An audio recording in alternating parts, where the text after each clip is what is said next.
CEO को यह जानकर झटका लगा कि उसकी सेक्रेटरी असल में उसकी लंबे समय से जोरदार विरोध करने वाली, अचानक शादी करने वाली पत्नी थी। जब उसने उसका नंबर डायल किया तो उसका फोन अचानक बज उठा। यकीन न करते हुए उसने फोन उठाया। दोबारा नंबर डायल करने के बाद ही उसे अपनी सेक्रेटरी की पहचान कंफर्म हुई। सीईओ तुरंत सदमे और पछतावे से भर गया। उसे हमेशा अपनी दादी द्वारा तय की गई शादी से बहुत नफरत थी और वह अपनी पत्नी से पूरी तरह नफरत करता था। उसने उनकी शादी भी छोड़ दी थी, उसे बेइज्जती सहने के लिए अकेला छोड़ दिया था और जानबूझकर उसे बेइज्जत करने के लिए मेल मॉडल हायर किए थे ताकि वह जो चाहे चुन सके। एक औरत ने उससे शादी की, लेकिन सीईओ उसे कभी सही मायने में समझ नहीं पाया। उसे लगता था कि उसने उससे सिर्फ 300,000 युआन दहेज के लिए शादी की थी। उसे पता नहीं था कि वह असल में अपनी बहुत बीमार दादी की सर्जरी के लिए पैसे जमा कर रही थी। इसलिए अकेले शादी की रस्में पूरी करने के बाद वह सीईओ की दादी से 300,000 युआन दहेज लेकर हॉस्पिटल गई और डॉक्टर से अपनी दादी की तुरंत सर्जरी करने की गुजारिश की। लेकिन सर्जरी के ठीक बाद उसे कंपनी से फोन आया कि नया बॉस बिना बताए इंस्पेक्शन कर रहा है और सभी एम्प्लॉय को हाजिर होना होगा। औरत के पास कंपनी जाने के अलावा कोई चारा नहीं था। रास्ते में उसने देखा कि सीईओ को एक बुजुर्ग औरत ठग रही है। औरत को तुरंत अंदाजा हो गया कि कुछ गड़बड़ है और उसने न सिर्फ एक फोटो ली, वीडियो टेस्टिमेंसी और सीईओ को पैसे वापस दिलाने में भी मदद की। तुम सच में कुछ खास हो, है ना? वह साफ तौर पर तुम्हें ठगने की कोशिश कर रहा है।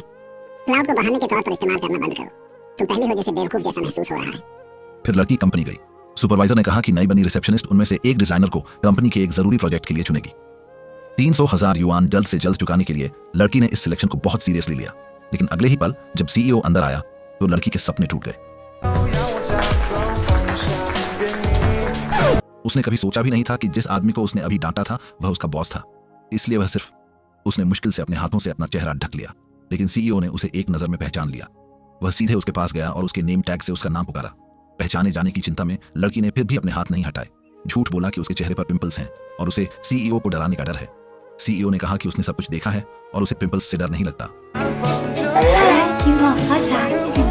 लड़की घबराकर सीईओ के ऑफिस गई तो पाया कि वह अपनी पोजीशन का इस्तेमाल पर्सनल बदला लेने के लिए कर रहा था और मांग कर रहा था कि वह कल तक 10 प्रोजेक्ट प्रपोजल जमा करे या उसे नौकरी से निकाल दिया जाएगा।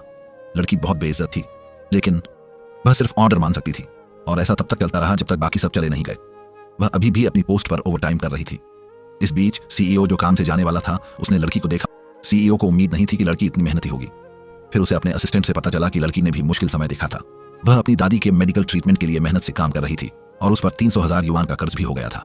यह सुनकर सीईओ को तुरंत अपनी जल्दबाजी में शादी करने वाली पत्नी का ख्याल आया, जो 300,000 युआन दहेज के लिए एक अजनबी से शादी करने को तैयार थी। लेकिन यह लड़की अपनी मेहनत से पैसे कमाने को तैयार थी। वह उनके बीच इतने बड़े अंतर को देखकर आहें भरने से खुद को रोक नहीं सका। अगर आपको ये स्टोरी पसंद आई हो तो वीडियो को लाइक सब्सक्राइब जरूर करें और नेक्स्ट पार्ट चाहिए तो कमेंट में पार्ट 2 लिखना मत भूलना।